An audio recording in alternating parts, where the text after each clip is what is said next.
Welcome everybody to another episode of the CD Sport Podcast with me, Kerry Davis. Joining us today, we've got ultra endurance adventure author, record holder for first, furthest, and fastest, Sean Conway. How are you, Sean? Hey, Kerry, how's it going, mate? You all right? Very good, mate. Appreciate you coming on, giving up your time. No, anytime. I'm an honorary Welshman now, so keeping it closer to home. It's all good. We were just speaking beforehand. Now you're from Zimbabwe, is it? I was born in Zimbabwe. Right. I moved to South Africa when I was quite young, and I have English and Irish sides of the family. So dad's side's Irish, mum's side's English. So technically, I have 4 passports. Well, I have access to 4 passports, but I only use my Irish one because it's quite convenient. 4? What? So Zimbabwe. So what's the 4? Zimbabwe, Zimbabwe, South Africa, Irish, British. Of course, islands. You right? Yeah. So so you got your parents are Irish and English, and you married a Welsh woman. Yeah, exactly. Yeah, beautiful. And my wife's mum's Scottish. And her dad's English, and she's Welsh, and I'm Irish. So we've got it all covered in this family. You'll have one hell of a family tree. Yeah, exactly. No, awesome, mate. And like I said at the start, you got a couple of records: first, furthest, and fastest. But yeah, it's a bit of a tongue twister, isn't it? The 3 Fs, yeah. But yeah, to be honest, right? You've done. Obviously, I've known about you've done a bit of research, and I've got all these notes of everything you've done, and I'm like, fuck, I don't even know where we just start. It's endless of the amount of amazing things you've done. But maybe if you want to start, we'll have a bit of a chat. What got you into the old doing the old ultra endurance stuff, and what got you into it all, really? Well, I had an early midlife crisis, I guess. I followed quite a common progression in the world of sort of adventure, endurance, sort of non-professional sport. The people who sort of go off and decide to do the things I've done often had a similar sort of livelihood in their 20s, where they did something that they kind of didn't then enjoy. And they did it for so long, they eventually just kind of burnt out. And then they packed that all in to then have a crack at doing something adventurous. That's quite common. Almost everyone you speak to says, "Oh, well, I was in the rat race and I gave it all up, and then I went to cycle around the world." And I'm kind of no different, really. I used to be a photographer, and I dreamt of being this sort of amazing National Geographic photographer. But I actually landed up becoming I laugh now because it's so far away from being a National Geographic photographer that I don't know how I carried on with it for so long. But I landed up being a school portrait photographer. So you remember school photo days, and I was doing it for nursery schools. So this was sort of, babies up to 5-year-olds. Go into the nursery, set up a background, a white background, 2 lights, bang, bang, bang, bang, smile, who's a cheeky monkey, who's a silly sausage, jump in the air, snap, snap, send the parents the pictures, and they buy them. And you know what? Parents buy rubbish pictures of their kids.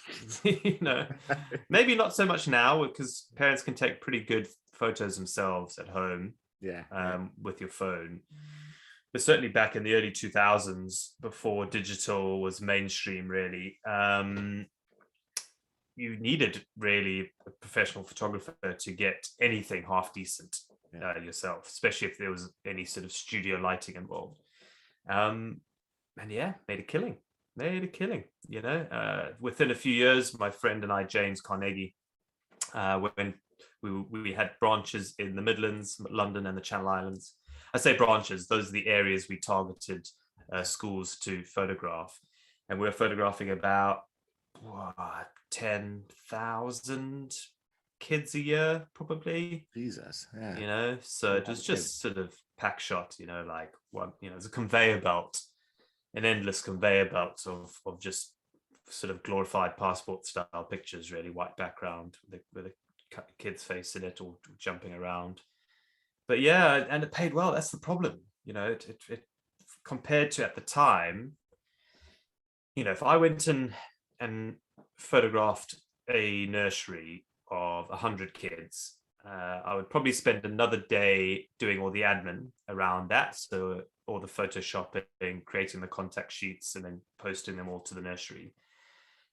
I would probably make 20 or 30 times as much as going and doing a sort of a travel gig somewhere, for the same amount of time. Like, let's say a magazine or a newspaper said, "Oh, go up to the Shetland Islands and photograph this amazing fisherman who's still using some old techniques for fishing, and it's really ethical and sustainable." Like, now, if someone said that to me, I'd be like, that is such a cool story. I don't care about the money. I want to meet this guy or girl, and I'll just go do it, right? Whereas back then, I'm 22, going, well, that I could get 100 quid for that gig, or I could get nearly 2,000 quid to photograph 100 crying babies.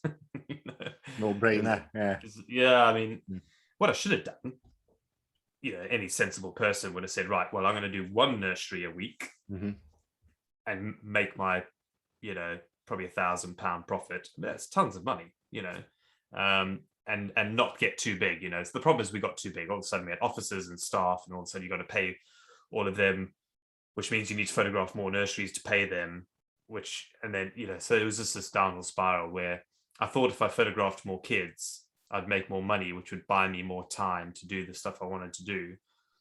But it had the complete opposite effect. The more kids I photographed, the more headaches I had, and it'll be little things like the more prints that we posted out to the parents would get bent in the post. So, all of a sudden I was spending half an hour every morning dealing with damaged photo emails. And of course, you've just got to reprint them. So, just forget the money side of things, but just the headache of every day, like that just became my day.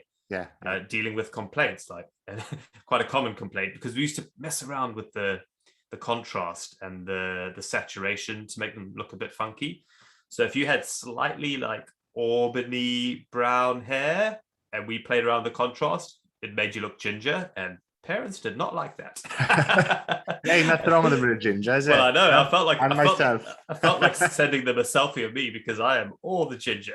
But that was a complaint. "Oh, you've made my kid look too ginger. He doesn't have ginger hair," which is fair enough. It did, but that was just the style we went with. So so all of a sudden, I just was on this slippery slope of doing something that I didn't particularly enjoy, just to make more money, and did that for 10 years, and then realized, that's just not how I just don't want to do that for the next 30 years of my career, It just wasn't cool. And you most famously then, well, you can say the story about when you hit 30 years old, you sold all that business for £1. £1. Yeah, it's actually on my wall behind me. If anyone's watching, it's in the frame there. It's a Jersey £1 note. So James Carnegie, my business partner, was from Jersey, and I remember it very well. I remember going into the office, and it was sort of a switch. It was so interesting. We had this. Even now, I think we knew we were a bit miserable. Both James and I knew that the nursery photography was just killing our spirit. As creatives, as people who wanted to go traveling, to be stuck on a 8 square foot white background photographing crying babies, A, wasn't creative, and B, wasn't fulfilling our urge and desire to go and explore the world. Which is just, sometimes it's a burden having that wanderlust inside me, right? But I can't control it, and I appreciate that I'm very privileged. I was born simply with a passport that allows me to do that, so I have massive passport privilege. But that is just the world I was born into, and it'd be stupid if I didn't make the most of it. And hopefully along the way, if I can share some sort of message, that'd be great, or learn from other cultures and bring that back, that those philosophies back, that'd be great. But yeah, so I went to James. So anyway, yeah. So on the Friday, even though we knew we were miserable, we both thought that the way to kind of get out of this rut was to even get bigger. Yeah, it was crazy. So we on the Friday we had this meeting. We're like, right, we feel we've not hit the economies of scale yet. We've photographing 10,000 kids a year. What if we push that up to like 50,000? Because then maybe we could get a manager in and we could stand back. It made sense at the time, and even saying it now out loud, you can kind of see where my head was going. Yeah. And I remember going home that night, and I was just that weekend even, and I was just like, I don't know if I can do it. I just don't know. I'm not sure I can give so much energy and passion into something that it required to do that. Because you got to go all in. You got to live, breathe, dream, sleep it. Like there's always someone out there who's going to have better ideas, be cheaper, offer the nurseries more commission. There's a whole lot of reasons why we would or wouldn't get jobs at a nursery. So yeah, on the Monday I just walked in. I said, I know we were all that chat we had on the weekend, but I want out. I can't do it. And he sort of said, when I talk about this, it all sort of happened on the same day, but it was probably a couple of days. He was like, let's just go and think about it. But really, I tapped out already. And then, James is a good friend of mine. He was best man at my wedding, 10 years later. So I wanted to keep that friendship. So when we're doing the figures, he just said, mate, well, I can't do this business on my own. So you're kind of dropping me in it a little bit. I'll give you £1. Just walk away. Here's your £1. Walk away. And I was like, sweet, done. Yeah, happy about that. I don't care. Just where do I sign? and legally, interestingly, so when you have a limited company and you sort of selling shares, even though it's for £1, you do genuinely have to like give £1. So it was so nonchalant. He was just like in his pocket. He's like, here's £1, mate. Sign this piece of paper. Bye. And that was it. Yeah. 10 years of business, really. 8 years of business with him, with James. Or that might even be 9, really. And that was it. Gone. And now I'm 30, pretty much. Yeah, I was 30. I was bang on 30, actually. Yeah. And I have no GCSEs. I have no A levels. I didn't go to university. I got into photography when I was about 15, 14, and just knew from then on that that's what I was going to do for the rest of my life. I'd never been so sure about anything. And it was such an amazing feeling as a kid, because I just had these dreams again of just, by the time I'm 30, I'm going to be traveling the world. And, the person I think of now that's done that I wish I could have been is Jimmy Chin. Amazing, and then he got into filmmaking and did Free Solo and that. And I, sitting now, because we probably started at a similar time. Yeah. And I'm like, even now I think back, I'm like, damn, I could have been the ginger Jimmy Chin. That would have been cool. So yeah, so what do I do? So so now I'm at this sort of point in my life of like, what? I have no CV, so like going and getting a job is going to be pretty hard for a 30-year-old with no CV, with no formal education. So I thought, right, well, let me have a gap year. Well, I'd seen kids do that, and apparently that was a thing. I could never do it for financial reasons after school. So I thought, right, well, let me go and try and have a gap year now. I still can't really do it financially at the time. So I thought, well, what if I break some sort of record in the world of travel, something that's record based? And also on the plus side, it'll just give me a little bit of a kick up the arse, just if I had something really to fight for. Because for so long I was just in autopilot mode.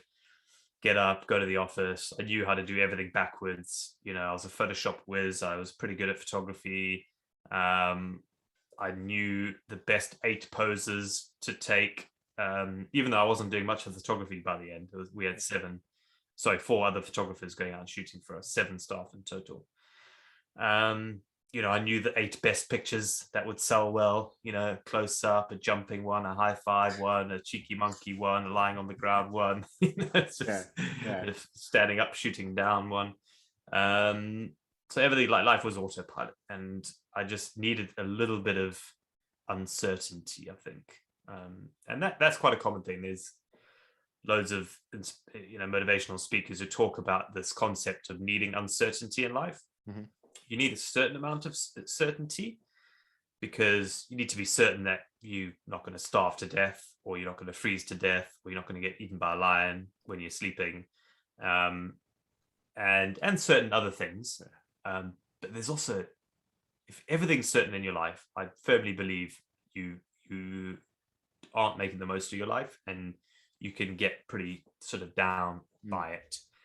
Which is why things like Iron Man and people running marathons got so popular, because when you start out, you're like, I may not do this. Like, it's hard. Like, this may not happen. I may fail. And it becomes sort of a bit of a life force, it gives sort of that extra bit of energy that gives you, and that extends to the rest of your life. So so that's why I decided to try and go for the records, mainly because I was skint. So I became an adventurer kind of because I'm skint at the time, and also just to give me a little bit of excitement in my otherwise very dull life at the time. Were you fit at all before you thought, like, were you doing any type of running or anything before you thought of? No, absolutely not. I mean, a photographer's life is pretty active anyway. Right. So I wasn't exactly a couch potato. I wasn't into telly, really. I even now, it doesn't really interest me. But I wasn't fit at all. So I was active, but I didn't own a pair of trainers in my entire 20s. I had cycled Land's End to John O'Groats. So I think that was also bubbling inside me. So 2 years previously, I did Land's End to John O'Groats bike ride. It took me 25 days, which is very slow. When I finished, a couple in their 70s did it in 14 days, so 25 days is very slow. What's the record? Is it a record? Must be 41 hours now. It was 44 hours at the time. Jesus. Gethin Butler had the 44-hour record when I did mine, and he held it for nearly 20 years. And then it got broken last year, the year before. 41 hours. Quite recent-ish, yeah, pretty recent. You just need tailwinds. So you wait for good weather. That's the only way you could break that record now. It's so hard. You need such good luck with the weather and the wind. And so I wasn't, I was adventurous. I grew up in Africa. Life's adventurous in Africa anyway. Just my dad's a rhino conservationist.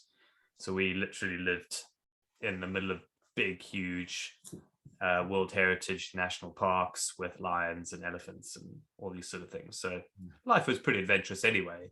I just wasn't sporty at all. So there was something inside of me that made the decision to do something adventurous quite easy. But then I get called an adventurer, but really I'm a ultra endurance athlete in the world of adventure. So becoming sort of very fit and pushing yourself and trying to get all the logistics behind solo self-supported adventures, that's been a journey in the last 10 years in itself, really. But it all started back in 2011 when I packed it all in. You went for it. And like I was watching I think it was maybe it was on your YouTube channel or your website, but like you said, you wanted to break records, didn't you? So you wanted to be the first person to do something, the furthest. So you wanted to do something like for the furthest distance and the fastest, didn't you? The 3 Fs you called it, didn't you? Yeah, the 3 Fs of endurance. And that again was just this playing the long game. I certainly had certainly in my 20s that element, and I think a lot of people can relate to this even now, of wanting success and achievement and results yesterday, without really planning the big goal. And I sort of had this 10-year goal, really. Like, I want to go and try and get a legitimate world record in one of the 3Fs, so first, furthest, and fastest, because that excited me. That made me train harder, which I enjoy. I'm a fitter, healthier. I eat better. I sleep better. I'm more creative if I'm really training hard, working towards one of these big goals. Which is why I sort of steer away from being classed as an adventurer, because I'd be terrible if you just said, "Here's a bicycle. Take your time, go and have a laugh." I'd hate it. I think I'd probably come back with more problems than I have, or before I left. So I think sort of me just jumping on a bike to go and find myself isn't in my nature. I think that wouldn't. It's for some people, it's great. Some people are good at that. Some people like to go and meet people and mingle and that sort of thing. I'm not one of them. I like to train for something physically and mentally demanding, and then go off and try and achieve it. And it's I got to be careful here, because this is when the internet says I'm an idiot. But everyone says it's not about the destination, it's all about the journey, man. And I'm like, sod that. it's all about the destination for me. Usain Bolt doesn't like smell the roses when he's running the 100 meters. I feel you. Yeah. When you've set out for something, well, we could go into it and stuff, but like you went for the world record again. You've got so much things you've done, but I'll bring up your round the world trip on the bike. And like you said, I was reading up, and you had an accident. Do you want to explain the story where you got hit and pretty much you completed it, but you weren't satisfied because you didn't break the record, were you? Exactly that. So I mean, 2012 now, so nearly 10 years ago, I went for the round the world cycling world record. At the time, the record was, so there's two records. There was the official record, which was pretty slow. It was like 130 days or something. And then the unofficial record was only unofficial because the guy who broke it never submitted the record to Guinness because of a few reasons. But everyone really was going for his record, because he was like, everyone knew he broke it. He had all the data. You just couldn't be bothered filling out the form. So it was 103, I think, miles. 103 days. And it was part of a race. There was a bunch of us all going for this round the world race, and hopefully it was going to be around, sub 100 days, really. So that was it. Went off pretty hard, felt pretty good, and then a month into that, got run over in America, and that put an end to the world record attempt. And then I carried on anyway, because no one except Mark Beaumont gets a chance to cycle around the world twice. Show off. I'm only jealous. And I thought, well, this is my chance. The people who had sort of been kind enough to give me some money to pay for flights and food and whatnot, they said, carry on if you want and raise money for charity. And so that's what I did. I just carried on a lot slower.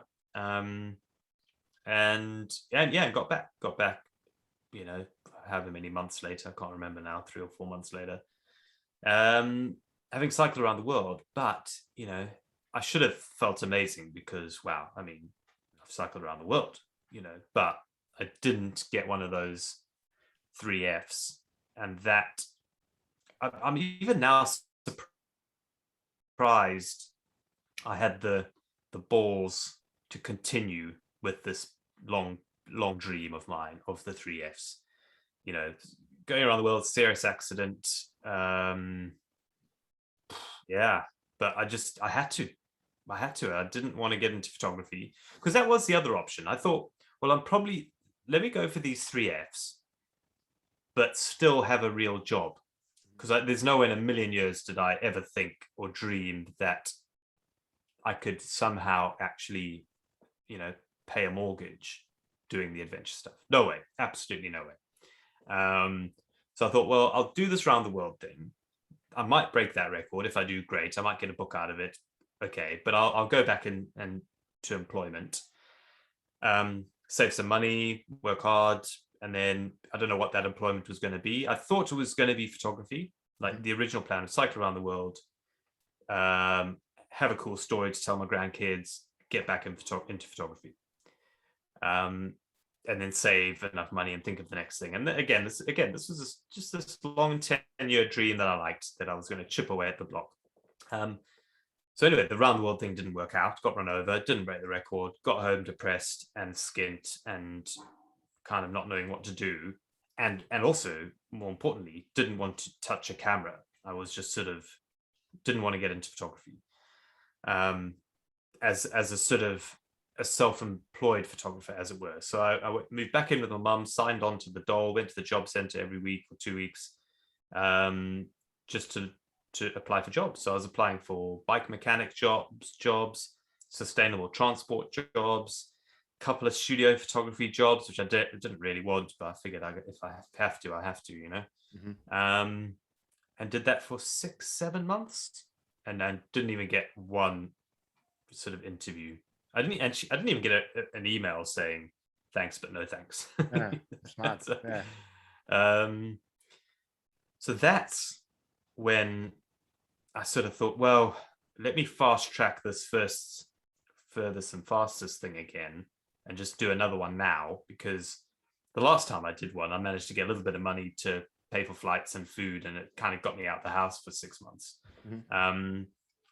And that's when I thought of swimming the length of Britain, which, you know, again was like, right, well, that'll be half a year sorted. If I can get some funding, it'll at least allow me to, you know, chip in with the rent with mum and buy some food and whatnot. And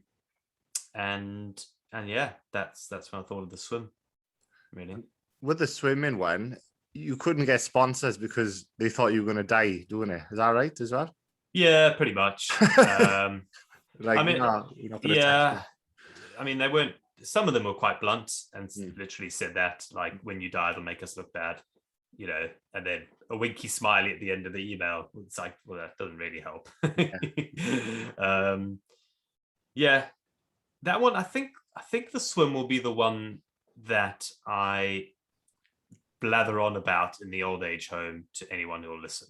I think that's the one, because that one really was just so difficult. From a swimming point of view, like, spend 4.5 months in cold water every single day is pretty miserable.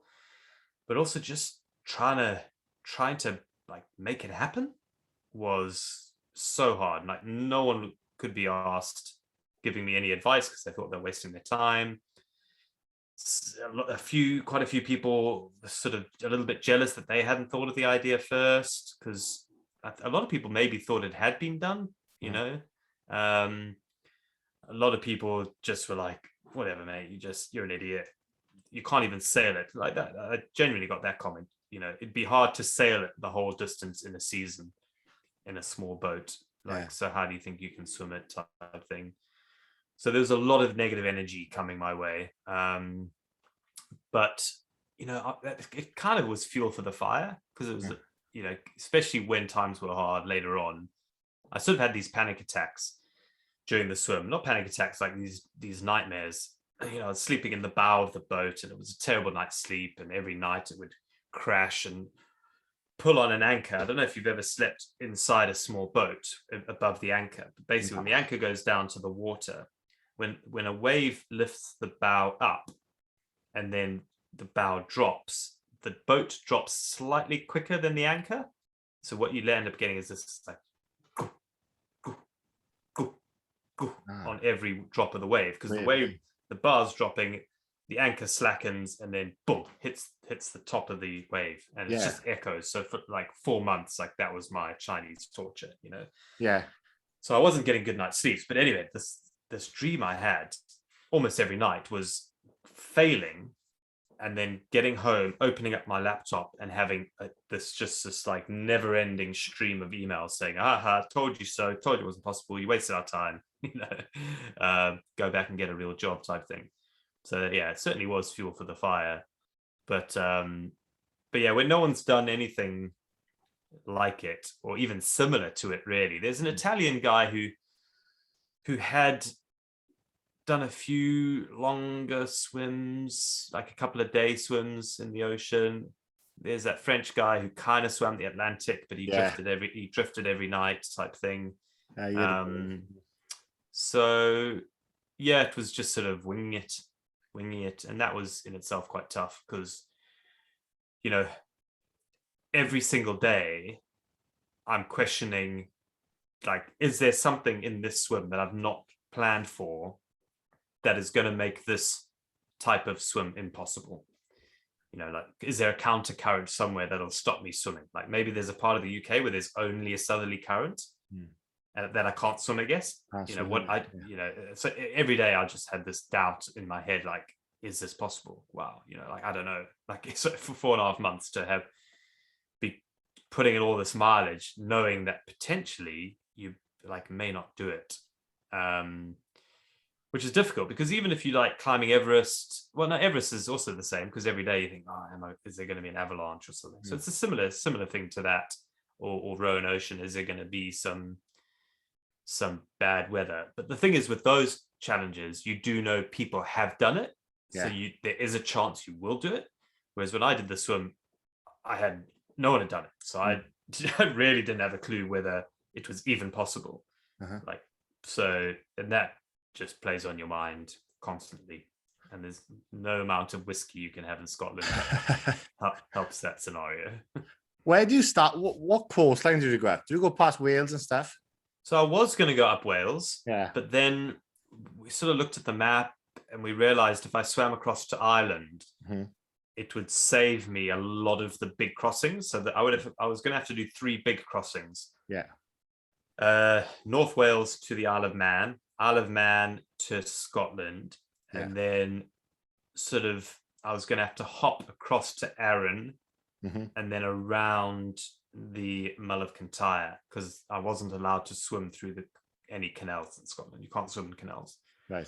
So I couldn't go through the Crinan to cut through to Fort William and then Oban and around. So I would have had to go. So that was like 3 big crossings I'd had to do. Whereas swimming from St. David's to Ireland was actually the same distance as swimming from North Wales to the Isle of Man. Oh, really? And then that's just 1 big crossing, and then it's done. And then, of course, there's the Northern Ireland to Mull of Kintyre, but that's not a real crossing. You know, it's only 11 miles. And because I'm not having to swim it shore to shore, you know, I actually started that crossing 3 days before the crossing. You know, I just started slowly going out, and then stopped swimming, and then jumped on the boat, went to shore, went back out again. So it wasn't actually a crossing. So that's why I went up Ireland, and it actually probably was the reason I finished the swim, because on the inside of Ireland, there was loads of anchorages, there was calm water, there was good tide, made some good progress up Ireland, and then round the top of Scotland, Cape Wrath to the end. And on the swim as well, that's where the famous beard came about too, is it? This is it, and I've still got it. I think it gives me superpowers now, but originally I grew an anti-jellyfish protection beard because I kept getting stung on the face by these big lion's mane jellyfish. They are really quite disgusting and horrible and painful.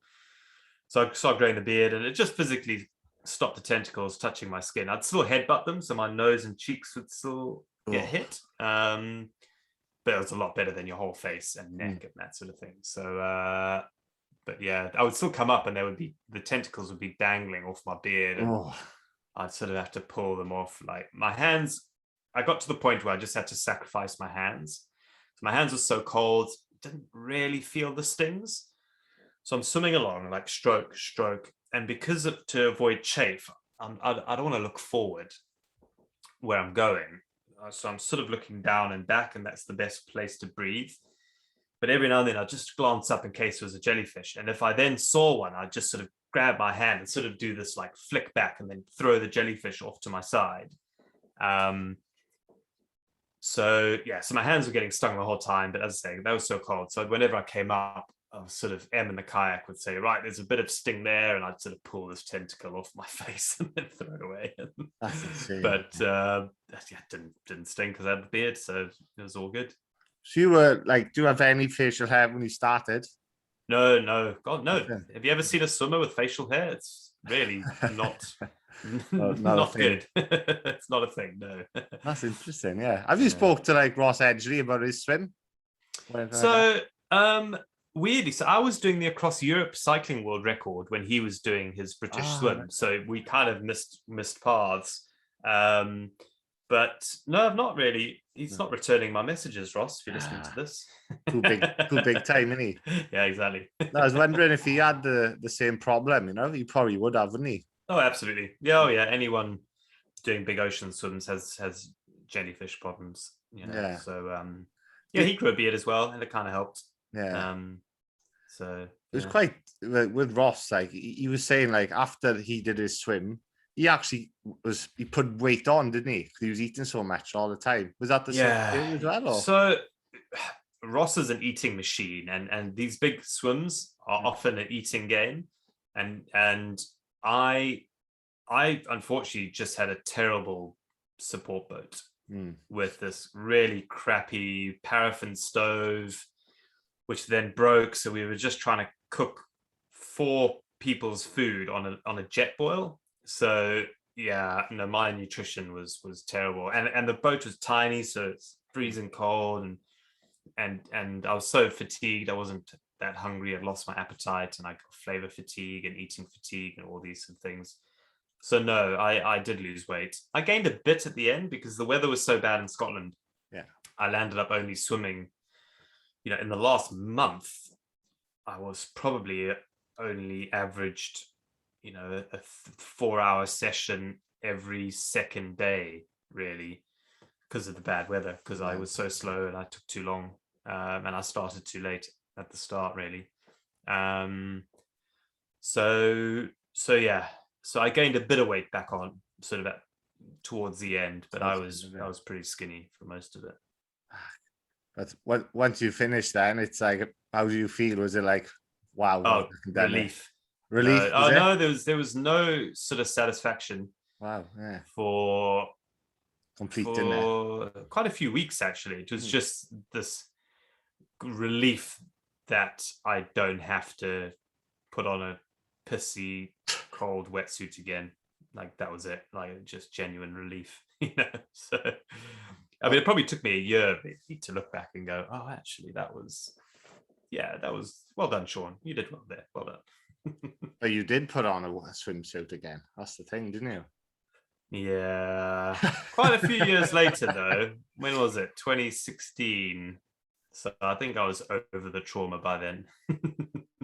Yeah, because you've ticked the first off your list. First man to swim length the UK. Then you're going for the furthest. And that's the what do you call that? Like an ultra triathlon? Is that what you call it? Well, I guess. I don't know. I don't know if there is a name for it really. But where's the miles here? 3,350 miles. On the bike. 800 miles running. And then you swam in Brighton to Lulworth Cove then. So how far is that? 120 miles roughly. 120 miles swim. Jesus. Which until a few months ago was the longest self-supported swim in history.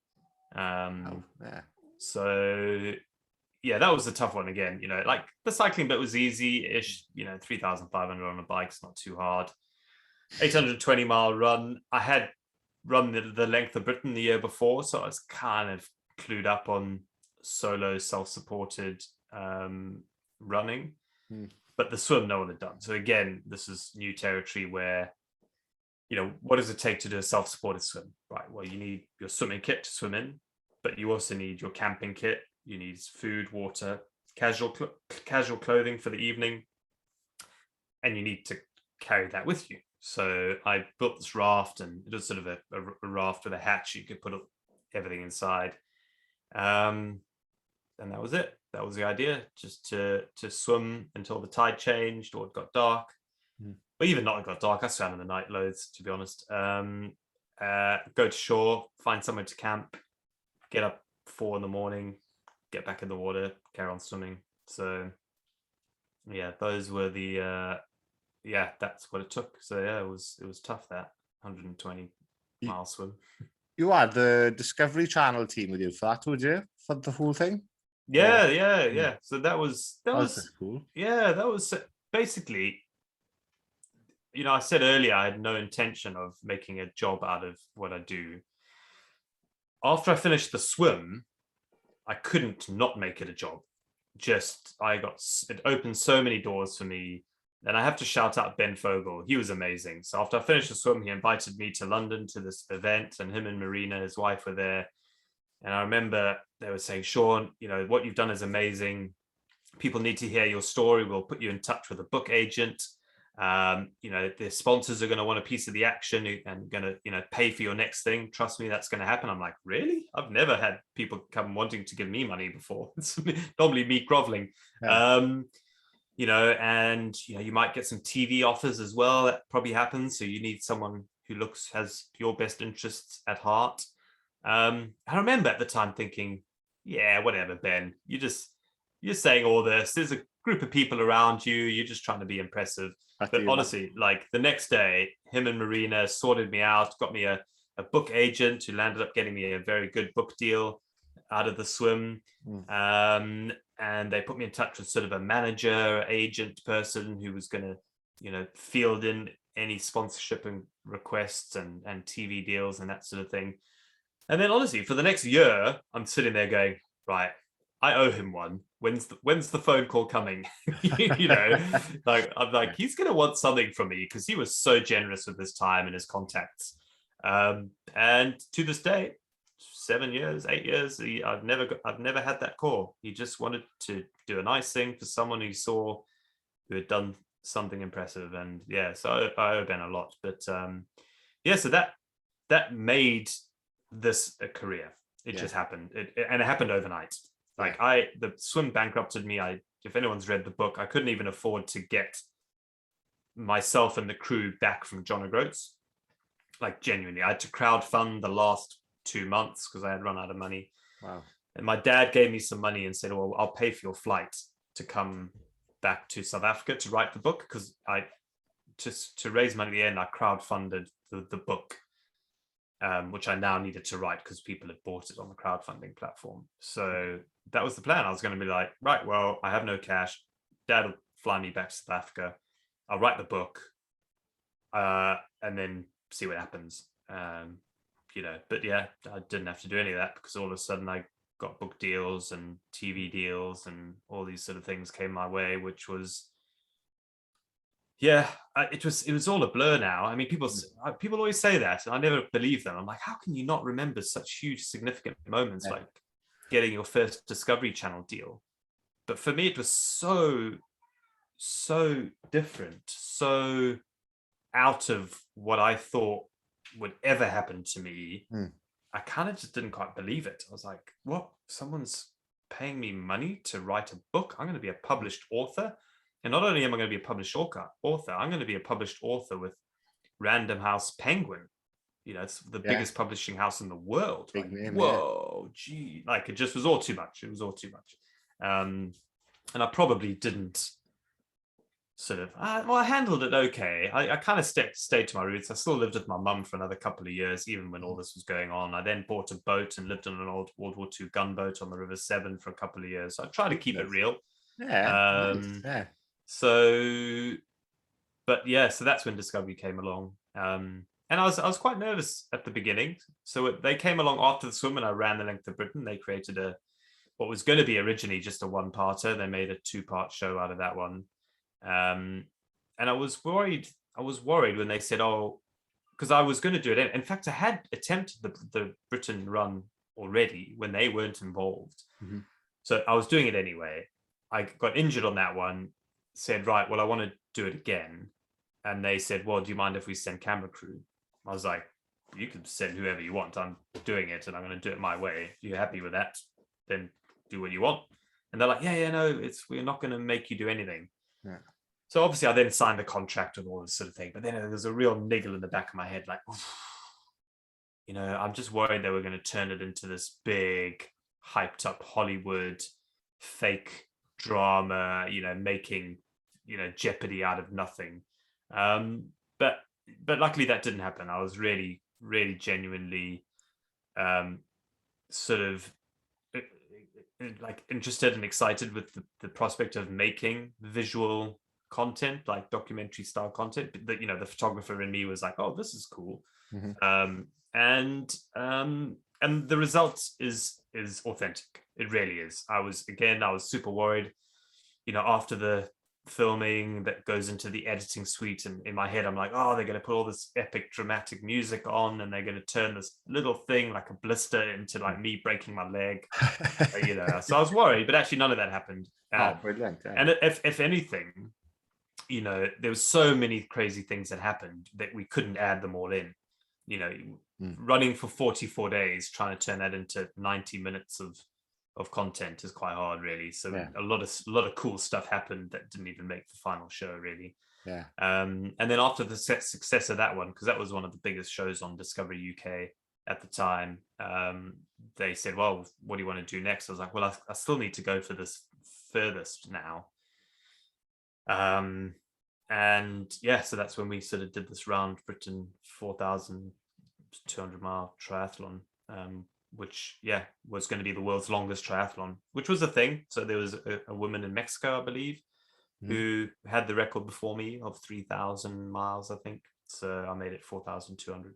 I got a year 4,200, 85 days, all, like you said, all self-supported as well.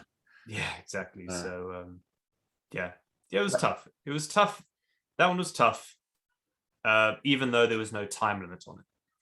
Because I could have taken 185 days and it would have still been the same record. But at a certain point, people lose interest in what you're doing if they think you're on too much of a holiday. So, and I wanted to get up early and go all night and go all day, so that's kind of my thing. Gave me something more to work towards, Any on your triathlon, any like injuries nearly ended it for you during it? I had a knee injury. So after the cycle leg, so I did cycle, run, swim. After the cycle leg, I went into running leg, and in my head, I'm like, I've just spent a month using my legs. This running thing is going to be easy. But cycling does not transition into running very well for me. So I got super injured. Not injured, I just got really messed up knee on the first couple of days.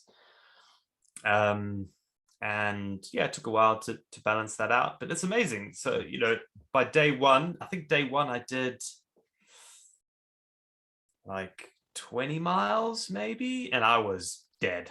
Like, honestly, I was like, oh my God, this is the hardest thing I've ever done. And then on day 4 or 5, I had this injury, and I had to, that was the one day off I had. Found a pub and just stayed in the pub for the whole day.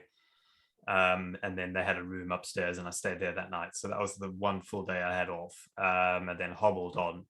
But then I ended that run. So in a 30-day period, I ended that run on a double marathon.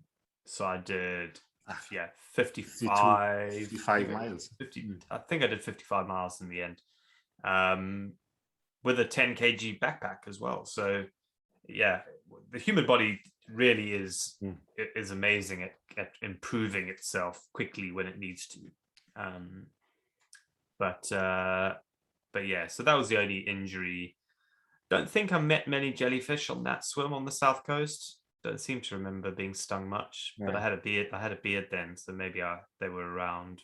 They knew about the famous beard. Like, don't go in your phone. I kind of, when I grew the beard, I now look exactly like a lion's mane jellyfish. So I think I attract them more even.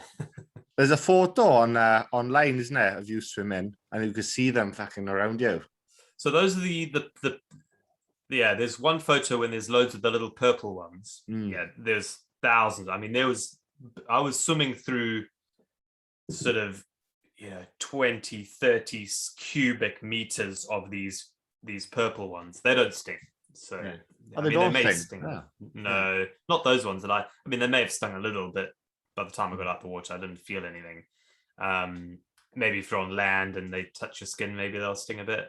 But no, the lion's mane jellyfish they're sort of like solitary lone animals, they're just sort of sitting there waiting for you to headbutt them. So yeah, they were never in real big clumps. Sometimes it was 2 or 3, but yeah, they were the stinging ones. I read up as well that you were saying the old pee on a jellyfish thing doesn't work, does it? Try that, did you? All I'm going to say is it's pretty embarrassing when you get stung on the face to work out that doesn't actually work at all. But it was your own urine. That's right, don't it? That's what I'm telling everyone. Like 6 blokes around you, just like feeding on you. Like, yeah, it's all working. Oh, that's crazy. So yeah, that's mad. So for the ultra, you'd say the running you found the most difficult, although you thought it would have been. No, the swimming was the most difficult. Oh, still the swimming? Yeah. Okay. Like just trying to pull this 20 kg raft through the water, finding places to camp, never really warming up. And it was the busiest shipping lane in the world, so I had all those logistics to deal with. That was the swim was still hard, and it was cold. It's cold. What time of year was it? Winter? April. Saying that it could be cold out in summer. April, May, June. Yeah, the water wasn't too bad, to be fair. It was just that shock of getting in and never just being warm. The guy who eventually broke that record, who has the longest self-supported swimming record, he's actually doing it as part of the world's longest triathlon. So he's breaking 2 of my records in one go. He did his swim on the Mediterranean, and I'm like, why didn't I do that? Like that would have been a much better idea. He was living it up. I saw him swimming along, and then you'd go to shore, and like, because it's the Mediterranean, he'd be like swelling up to like cocktail bars and having a sangria and whatnot, and then carrying on. So I was like, that is the way to do it. There I was plodding along the south coast, going to shore and trying to find a fish and chip shop. Worst place to do it. I read on your website though, you want to do a bloody Antarctic triathlon, don't you? Or Ironman. Yeah, an Arctic one. Yeah. So I have this in my head. I have this beautiful film. I have this really beautiful film in my head where I go up to the Arctic and it's just ice everywhere. And I do this sort of triathlon, the swim, cycle, run, Ironman in the Arctic when it's cold and snow and ice, and it's just like in my head, I've got such a clear vision of it. And the only reason I haven't done it is when it's those conditions, it's dark for 18, 20 hours of the day. So visually in my head, I'm going to do half the thing in the dark, and that kind of doesn't excite me. So I mean, there's probably somewhere north enough that even in the summer, there's loads of snow around, even on the land. So if anyone is listening and knows a good location where I can have daylight because it's going to take me 20 hours probably to do an Ironman in the cold because I'm slow anyway. I need 20 hours of daylight and snow and ice. So please let me know. Probably Greenland. Greenland might be the place to do that. Yeah, I'm trying to think in my head, but yeah, I wouldn't be sure. And like you said, imagine you did that and you had like a film crew or something, it'd just be dark, wouldn't it? And you'd have exactly. If it's dark, it's nothing. And for me, not that the film is the motivating factor to do it. I would probably still go and just do it anyway. But you might as well. Like, I really enjoy the visual being creative, and I would just love to have this beautiful film as well as doing it that I can show my grandkids one day. So yeah, it's on the bucket list. It's there. That one is one of these ideas where I'll do it later in life, in my retirement. I've got to put stuff out there to look forward to later in life. So yeah, that's definitely. I was having a good read on your website. It's so good. Like, you've got all your successes, but I like as well, like, you put hiccups you've wrote, haven't you, on your website, which is like, I don't want to say failures because like the American one around the world, you completed it, but you put it as like a hiccup, I'm like, But Yeah. I wanted to say as well about your ride to America, because you did mention it. Maybe you're just being too nice, but you actually like cycled 12,000 miles with a fractured vertebrae too, didn't you?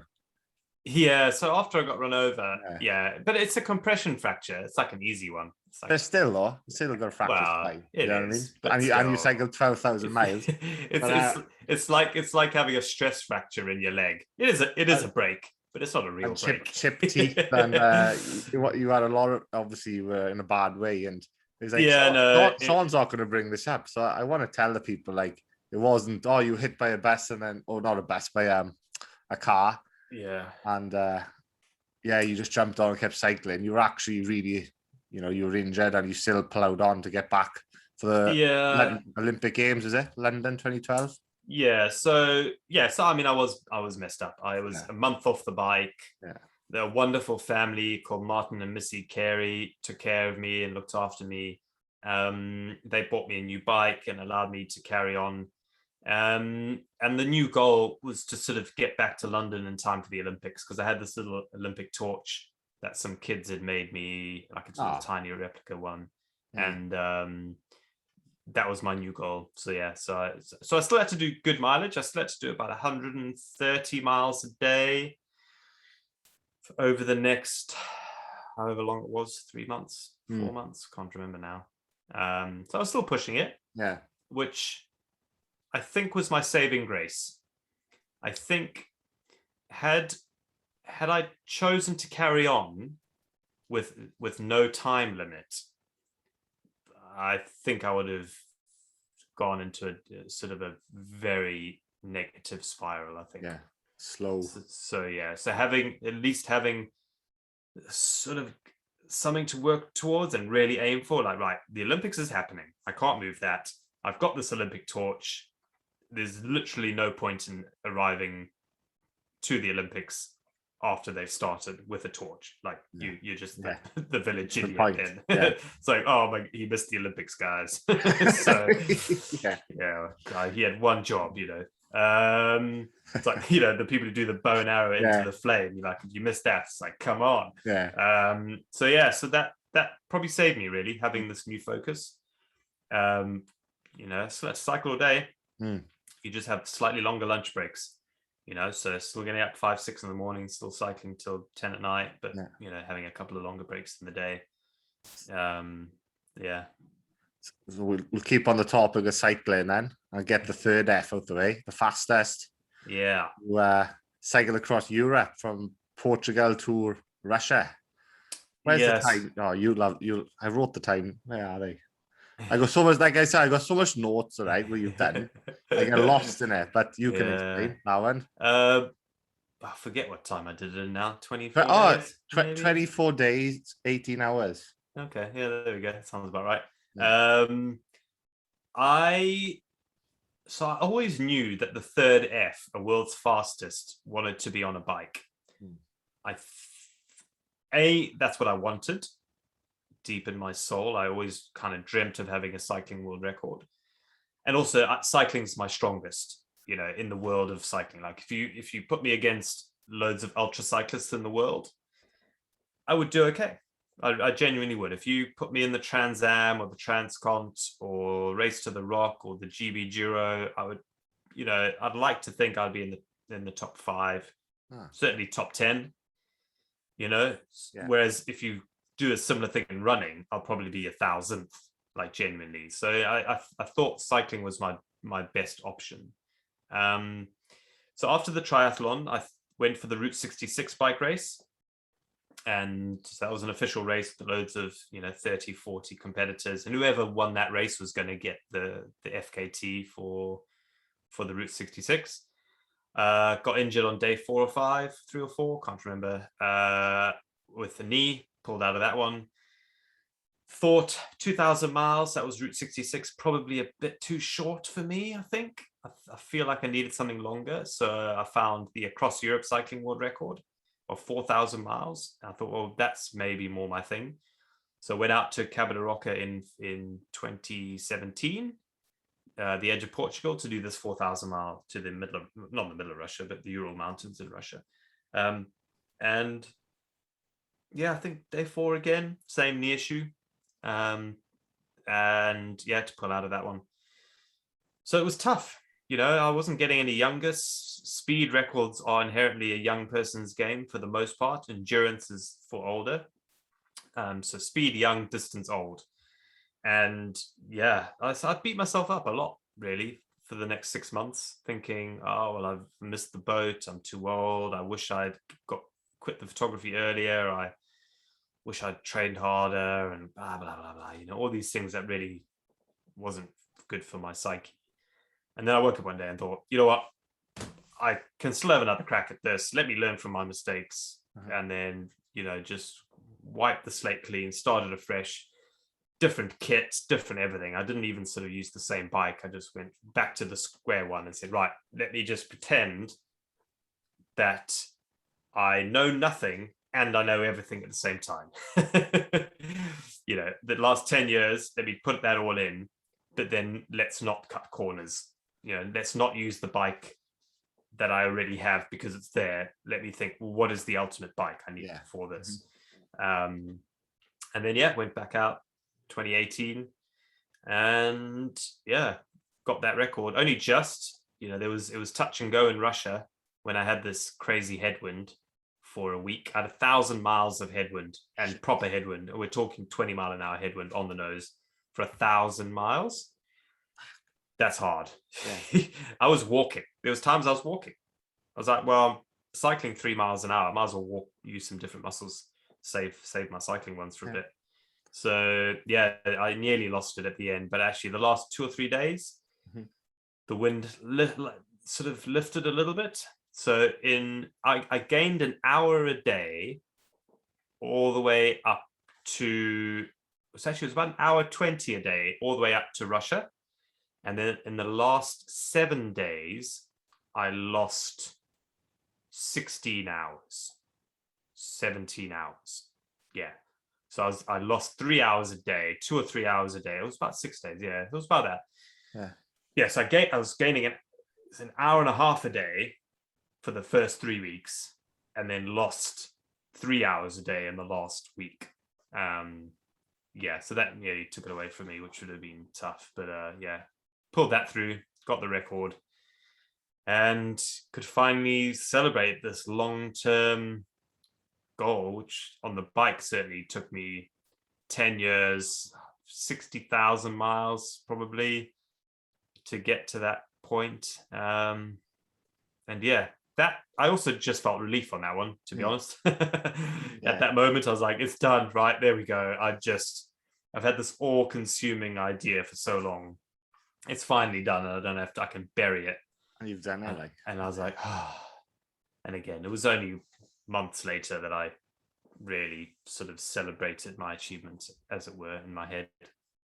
Yeah, you must look back even now and be like, even maybe talking about it to me, I'd be like, wow, I can't believe I've actually done that, Oh, absolutely. Yeah, I still can't believe it's me. Yeah. Like, in fact, even on the swim, me and the crew were joking that we were all just in a mental asylum, and this was all just a fabric of our crazy imaginations, and I was just this old man in a bath pretending to swim the length of Britain, and Em was on a rocking chair pretending she was kayaking next to me.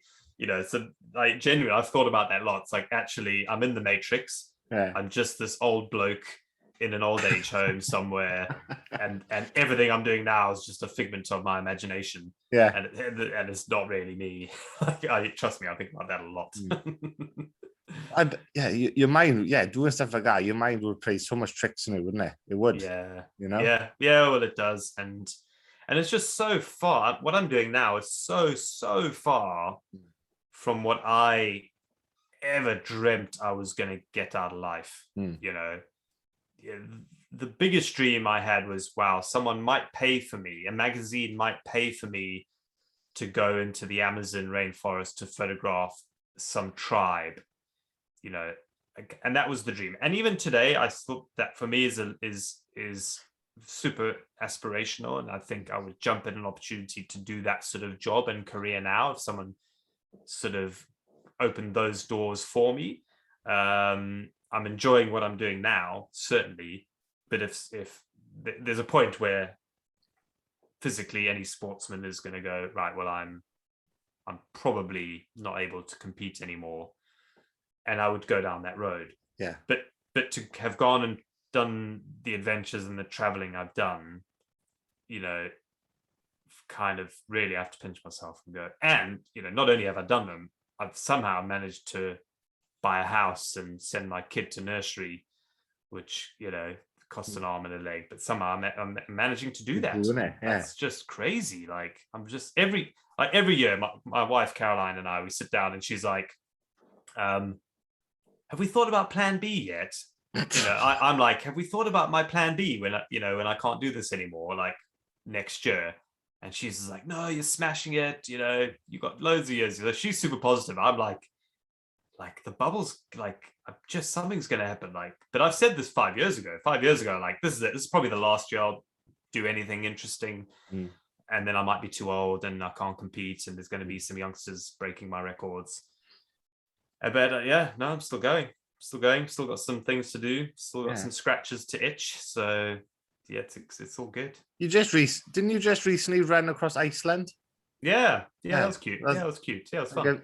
I mean, that's just like, you know, I've got a couple of things I've written down. Like you say, you've ran from Conwy to Conway, Wales to West Island, which is 280 miles. Sailed around Britain. You had a record on that too, didn't you? Land's End John sailing record. Yeah, got that one with a couple of my mates. That's sailing. Kayak the River Thames in winter for 7 days. Yeah, that was cold. You know, cycle to the Alps, cheaper than flying there. That's quite easy, actually, because the flights are quite expensive. Yeah, the flights were 250 quid. And, you know, a week in France with 250 quid to spend, you're laughing. Honestly, it was great. Yeah. London to Paris in 24 hours. But you've done that twice as well. Yes. Easy. Yeah, that's a fun ride, actually. That's a really good long weekend, yeah. How long did it take you? The first time it was 23 hours and 45 minutes. Okay. Because we stopped in a pub right, twice. We were pretty on it. We were like, right, how close? We kind of wanted to push the boundaries. And then the second time, 19 hours, I think. We're doing the easier route, though. There's two routes. The one is 250 mile, which is hard. Yeah. The easier route is the Dieppe route, New Haven Dieppe ferry. So it cuts out more, but you lose more time on the ferry. So in your 24 hours to get from London to Paris, it includes the ferry. Yeah. So you do lose 4 or 5 hours once you've checked in at the ferry terminal and everything. Maybe even 6 hours, to be honest, because sometimes the trick is leaving London late enough that buys you more time in Paris. Because the ferry gets in at 4 a.m. So ideally you want until 6 p.m. to get to Paris. So there's no point in leaving London at 3 p.m. because then you've got to get to Paris at 4 p.m. because of the hour time difference. So there's a little bit of like maths going on. So you basically got to leave London as late as possible to buy yourself time on the other side of the ferry. Yeah. So you got to get literally like cycle in and onto the ferry and then they leave. But so we did that. The second time we nailed it. We sort of were like, it was touch and go where they would even let us on the ferry, but that's the best way to do it because it meant we had an extra hour and a half on the other end. On the other end of it, yeah. Which we didn't need in the end because we smashed it. We did it in 19 hours, so it's kind of a waste. You just casually do that, you know. And to some people, like some people, that'd be like a dream, you know. Yeah. And that's just like for you, it's just one of the things you've done, and you know, you've climbed Kilimanjaro in a penguin outfit, and just casual, you know. You haven't mentioned the cheese rolling. That's probably our biggest achievement. I don't understand what it is. What is it? What? It's in Gloucestershire. It's not even that far from South Wales. Not far from For the last 200 years, they've been rolling a double Gloucester red, which is about a foot wide roll of cheese, a big roll of cheese down a hill. And it was basically, if you got down the hill the fastest, the cheese always wins. It's so steep, you can't even walk down. Honestly, it's so steep, you just tumble and fall. And but if you get to the bottom the first, you know, traditionally 200 years ago, you were sort of the head honcho of the village. And the rumor has that, you know, you had the pick of wives and whatnot because you got to the cheese first type thing. And that tradition has just gone on for forever and ever. And every year it's the cheese rolling in Gloucester. Check it out on YouTube. And 2009, I came second. I was gutted. Yeah, I've even on my wall here. I've got the certificate from 2009 Coopers Hill cheese rolling in Wake, second place. Damn it! How big's the hill? Big old hill, then. 20 seconds you roll down it, I reckon. So, but you genuinely can't walk down it. When you're standing at the top, it's as close to vertical as you can imagine. Really, like genuinely, it's so steep. So you take 1 or 2 steps and then it's just falling over and rolling on yourself. So that's one for the grandkids to go and enjoy on YouTube one day. Yeah, is the video of you doing it on YouTube? Yeah, there is. I'll have to have a look at that. Well, it's quite a long video, and because there's 5 official races with the big cheese. Yeah. So 4 men's races, 1 female race. And those are the sort of the ones where if you get to the bottom first, you win the cheese. Mm-hmm. Then they keep doing them for the rest of the day, just with no cheese. Just go 3, 2, 1, go. And I was in the second race. You got to get there early. I was there at 8 a.m. queuing. Like when I say queuing, they fence off the whole top where you have to go in to get to the hill. And there's a tiny little gap in the fence. And people are like huddling around that from 8 a.m. and midday was the first race. So so I was sort of waited there for ages, got in the second race, and it's just mad, absolutely mad. So I'll never do it again. I kind of think, should I go down and try and get first place? But push yourself. Well, I dislocated my shoulder on that one, and that's given me trouble for the last 12 years. And I don't know. Yeah, I can imagine. I'm a dad now. It's not worth it. I can imagine it being a few injuries on that, I'll be honest. Oh, yeah. No one's died, though. In fact, the only person to have died in the history of it was apparently during the war, they didn't use cheese. They used a wooden block, and that hit a spectator once, apparently, and killed them, sadly. So that's the rumor. Anyway, whether it's true or not, I don't know. But yeah, certainly lots of things get broken. Yeah, right. I'll definitely check that out. And the best thing is, so at the bottom of the hill is a stone wall.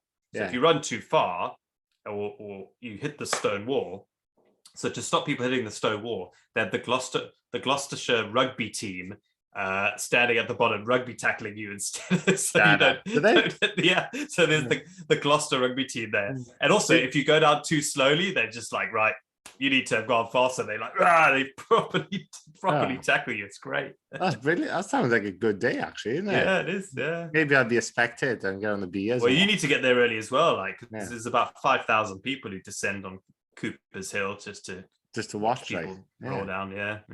I'll have a look into that.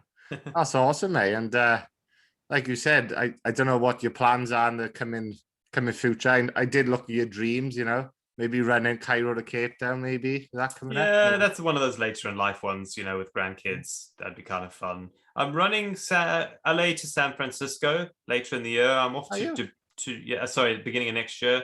Nice. Doing 7 epic runs in the UAE in a couple of weeks' time. Just go and run in the desert, kind of fancy it. So it's running for me now. I'm getting a lot out of running. This year I did a thing called the 496 challenge, where I ran 1 kilometer on the 1st of January, 2 kilometers on the 2nd of January, and so on. And that was brilliant. That was so good. So you land up running 31 kilometers on the last day of January. I then ran a marathon in every national park in the UK consecutively in June. So that was 15 marathons, 15 days, 15 parks, starting up in Cairngorms, finishing in Snowdonia. Yeah. The film about that's coming out in a couple of weeks' time. So that's super exciting. So watch this space for that. So it's running now. Yeah, it's running. Yeah. I'd like to do a big run. We're just about to have our second child in 6 weeks' time. So awesome. Congratulations. Thank you. It just changes sort of my availability to go away for long periods of time. Yeah. So, but it's fine. I've scratched a lot of itches in life. So having kids really isn't making me feel claustrophobic or anything. I'm loving it. I'm actually loving being dad. I'm 40 now. You know, I've sort of gone out and had my fun, as it were, and now I just love being a dad and being at home and that sort of thing. And so I'm making the most of doing these shorter things, like Iceland. You know, 10 days. It's the shortest thing I've ever done. Yeah. 10 days. You know, other than the London Marathon. You know, but genuinely, like, that's the shortest planned sort of adventure style thing I've done ever. 10 days. So I'm getting a kick out of doing those sort of things. I've also signed up to do a jungle ultra in Peru. Yeah. Is that with Beyond Yeah. the I've done a podcast with a lady who done it. Hillary Clinton. Her name's Hillary Clinton. Her name is. No way. Yeah, and she talks about that. It's pretty cool. I'd like to do all three. They do a desert one in Namibia, an ice one in Sweden, and the jungle one in Peru. Yeah, that's it. Yeah, but I don't know if my diary will allow or to go away for all three of them. But you'll see.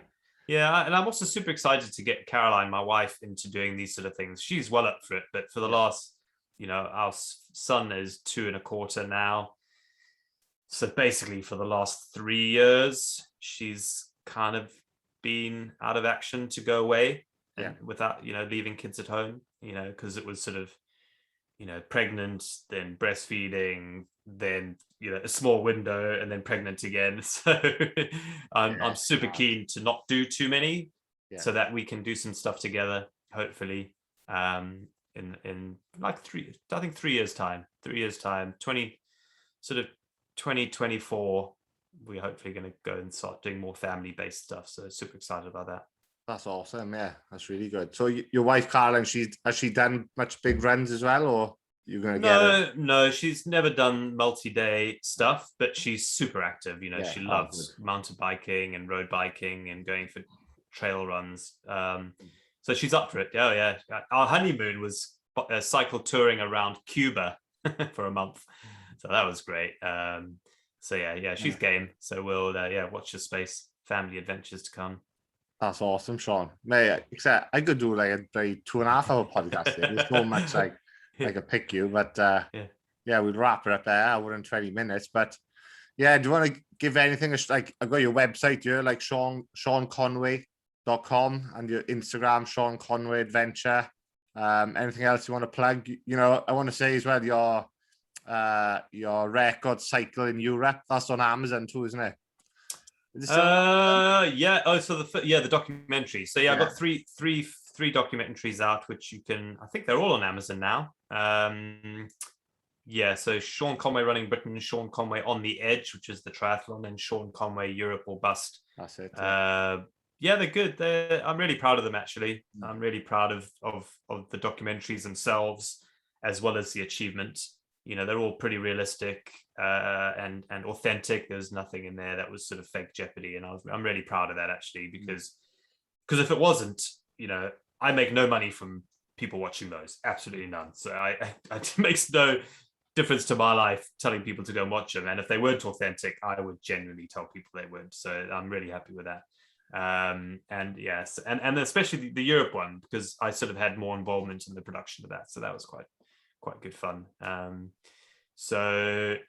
and you've got an hour to spend in your life, they're there. Yeah, definitely. Or even if you got go on your website, your website's good. I've enjoyed reading. It's like you just simplify it. It's like dreams, hiccups, which obviously things which didn't quite work, and obviously the things you've succeeded in. And you don't overwhelm the page. You just put a photo up, you say what it is, and it's just a little paragraph, and it's oh wow, that's all good. And in a way, like when you said you were coming on the podcast, I was having a bit of I don't want to say anxiety, but I was like, this guy, I got so much stuff I could speak to Sean about. I'm like, how am I gonna get it all in? Do you know what I mean? So, I apologize if maybe if I seem a bit, I don't know, rushed, but I want to. No, it's all good, man. I think we've nailed it. We've covered all areas. So no, I just wanted to make sure people have you know, they know everything about you. And even from Okay. the start, when the photography business and selling it for £1, and then Yeah. and you know, like you're 30 when you've started all this, and you know, I'm 30 years old now, and like I've got people and I know people and stuff, and like, oh, I can't do that. I'm 30 now, you know. I got a family, I got a house, and like, Yeah. you're still young, aren't we? 30. We still, Yeah, no, the age doesn't matter. I No. was lucky that I had no family or kids or mortgage Yeah. or anything, and that really helped in my Mm. favor, really. So yeah, it would be irresponsible for me. Like now, I'm a dad. Yeah. I'm 40, but I'm fit and active and young Yeah. enough to go and do all these things still now. But it would be very irresponsible for me to go, bye, honey, I'm going to go cycle around the world. See ya. Yeah, see you in So, 3 months or something. yeah, so it is tricky Yeah. for people to take big chunks of time off when they have a family, but you don't have to take big chunks of time off. You know, I've just run across Iceland in 10 days. Yeah. Every single person, there was 22 runners. Every single one of them had a day job, and they just took extra holiday or they took a mini sabbatical. So it's doable. You can still go and do some cool stuff outside of having to take months off work, you know. Yeah, exactly. You don't have to have the 3 months, like you said, just exactly. Just a couple of days. But thank you, Sean. Appreciate you coming on. Anytime, Kerry. Thanks much. And we'll catch up soon, man. Awesome. Sean Conway, everybody. You.